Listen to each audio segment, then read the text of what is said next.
Hey everybody, welcome back. We got a repaint here. You know, one of my favorite things to do is to take $10 toys. This was a $9.95 Walmart special.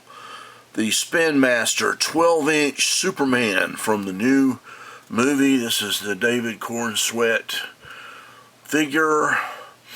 And I have repainted him, and I have recaped him. I have retrunked him, which definitely takes away those awful waist joints. And I have rehanded him, so he's got a few replacement parts. He's got a new neck, too. So real quick, let me go through the colors. Now, I like the colors of the toy. It actually was, as a base color blue goes, it was very good.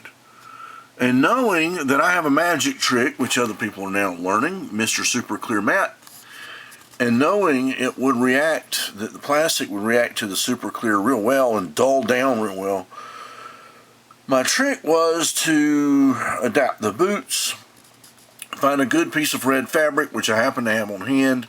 It's got a shimmery side on one side on the outside, and it's got a very close to matching red on the inside, which is what you see. So, you know, the shimmery side doesn't stand out. We'll turn him around in a minute. And of course, I also dull coated the emblem. I was so tempted to gloss coat it. And of course, the toy is so shiny that thing shines like it's made of plastic. Well, in the movie, really, it's a fabric. You can, if you're up close to it, you can see the stitching. Now, the big thing I spent time on, needless to say, was the face paint. It was there.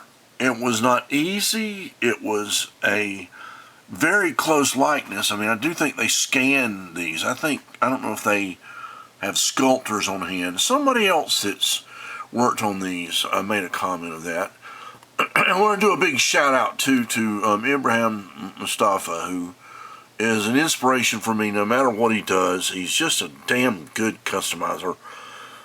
And anytime he paints something, it challenges me. And of course, I like to think of myself, if you look back in my videos and you go back, I made an entire set of Justice League guys out of these $10 toys. I paid like $6 for one of those. You know, I mean, I didn't spend anything. And I have a whole set of Justice League from the, you know, now sadly outdated, you know, series, which I love that group, but different tone, different time. So this is Superman for our time. And I'm going to support it. I'm going to be all gung-ho, and I'm ready to see the movie. So here he is. Here's the sculpt. I used a dragon neck, which, let me tell you something. The hardest thing on this was dremeling out that neck hole right here. This dremeling that out, it produced a lot of blue plastic debris. And I had to make sure that I didn't damage the joints that held the shoulders, the arms on, because they're right there in the same neighborhood. Same thing with the cape. He has a molded cape on the front and just to the back. And I didn't want that there. I wanted it to be nice and smooth. So I ended up dremeling that whole cape off, which opens up areas of his torso, and you have to fill that. And you have to be careful, again, not to affect the joints that hold the arms there. It's real tricky. So I did that. I made my cape, which is a fully wired cape. The pattern actually went straight up and straight across the top.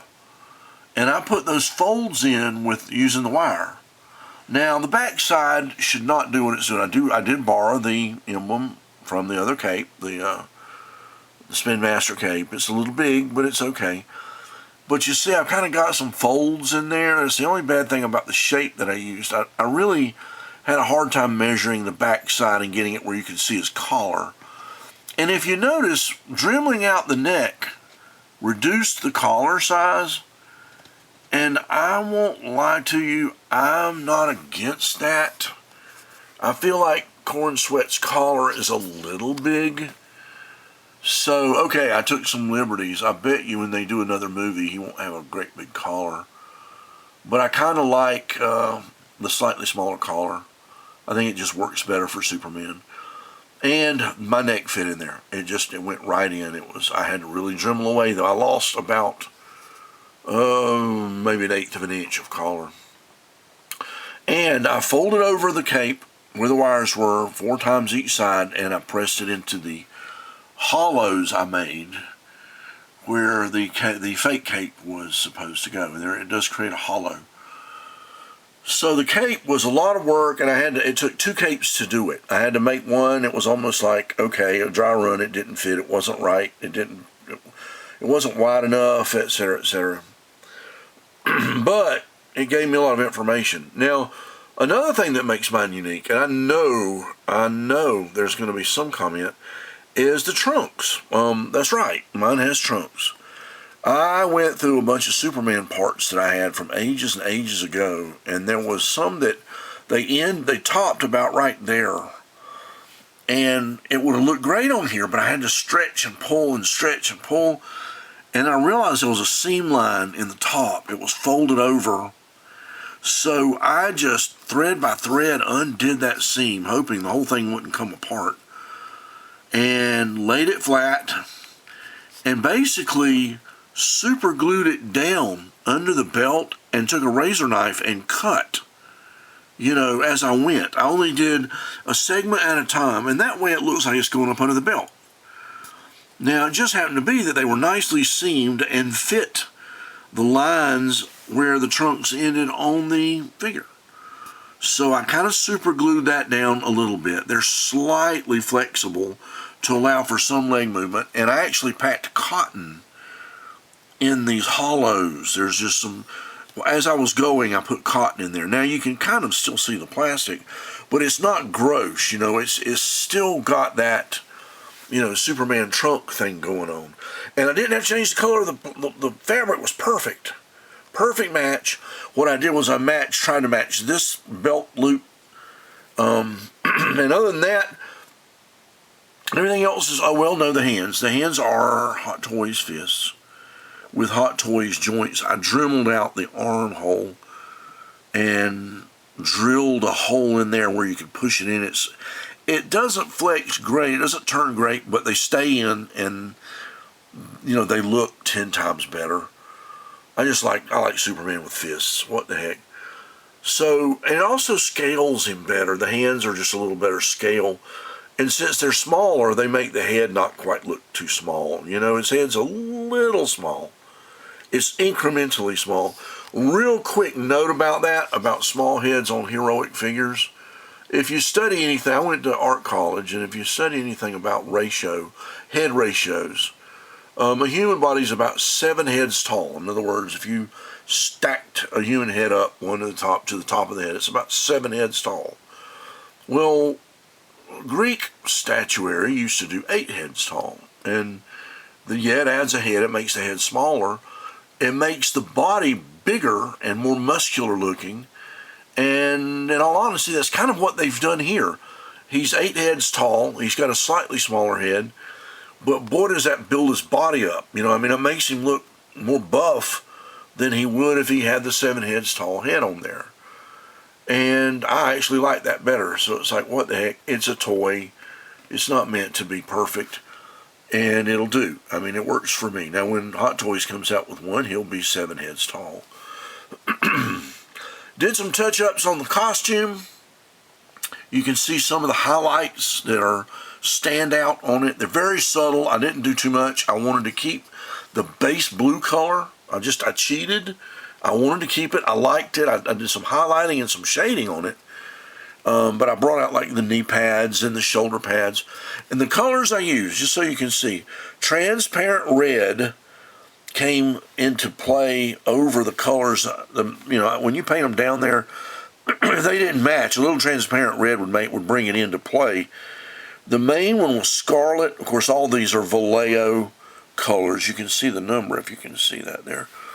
We'll just look at them down the line. Transparent blue, did the same thing with transparent blue that I did with transparent red. You come back with this on top of your blues to either shade it or bring it into play. I used dark blue as a base, and I mixed it with what's called blue-green. And that blue-green, that one's 7808. Dark blue is 7930. Transparent is 7938. Scarlet is 78.17, and transparent red is 79.34. If there was any glossing to do, which is very little, I use intermediate gauzy. Now, his eyes and a few places. For the skin tones, overspray everything with the Mr. Super Clear. That really killed the shine on the plastic. That's what made it look. It also slightly lightens the shade. You have to account for that because it will lighten the shade in light. I used red. This is for skin tone. Red, wood grain. I think the colors are on there. 79.26, 78.28. Base skin color 78.15, and ochre brown. Who wants to turn away from here? 78.56. That's my basic skin tone mix. If I want something else in it, I'll add. But that's my basic skin tones. So, and remember, with the red, you've also got the transparent red that you can do things with. You can use that and the scarlet. So that's my palette. That's my main colors. I mainly use the colors that you saw. I had the fabric already. I was very fortunate to have that. The Mr. Super Clear killed the shine, brought it all together, detoyed it. That's my term, detoyed it. I should put a little R next to that. Rights to that's my word. But it detoys any figure you spray. And then of course the face paint and his eyes were very tricky. They don't line up. His eyes are off a little, and you really see it in that flying shot that everybody hates. But the man's got a wandering eye. And his hair color is a mix of black and the wood grain with black mixed with bronze, dry brushed over it, and then when you spray it with the wood grain, that bronze gives it the hair sheen that the skin doesn't have. That's a little trick I learned. There's a metallic in the hair. Of course, did the shading on the face, the beard tones, things like that. All that, your other guys that are out there, Abraham shows that a lot better than I do, and watch some of those guys, how they detail the heads. It would take me a whole 30-minute video or longer to do a face paint video. And yes, I probably will do one. Just bear with me. Oh, I painted a little bit of detail on the neck too, so that it would not just be flat. But that's it. That's my figure repainted. I'm very happy with him. I want to get him a Crypto and any other characters that I may delve into. But for now, I've got a Superman. Can't wait to show my Superman collection off. I've got Christopher Reeve, Brandon Routh, Henry. God bless Henry. I watched Man of Steel last night, and I'm like still feeling that feeling, of damn. So I'm rooting for this guy. I'm hoping that Corenswet can pull it out. But I sure had a lot of fun working on this figure. I now have me a Corenswet Superman. That's all I'm investing in it. And I'm good to go. So we'll see you guys next time. Hope you enjoyed the video.